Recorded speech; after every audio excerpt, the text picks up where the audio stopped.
Buenas tardes, mi nombre es Francisco Iván Pérez Galván, con matrícula 1844507, y este es mi cuarto proyecto y último del semestre, que sería un circuito de alarma para intrusos con flash. Y sonido.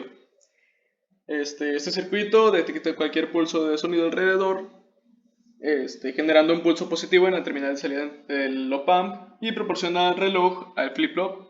O sea, lo que vemos aquí es de que acá tenemos el op-amp, divide los voltajes que entran debido al micrófono y las resistencias de las derechas junto con el potenciómetro.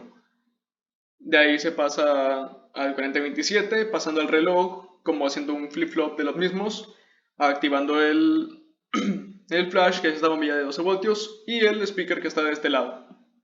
Cuando nosotros hablamos tiende a proporcionarse un sonido del speaker, activando el interruptor. Bueno, tenemos la simulación. Como vemos está todo apagado, no hay corriente de que haga sonido, y también la bombilla permanece apagada, así que lo activamos. Hay corriente, hay voltaje en cada uno de estos.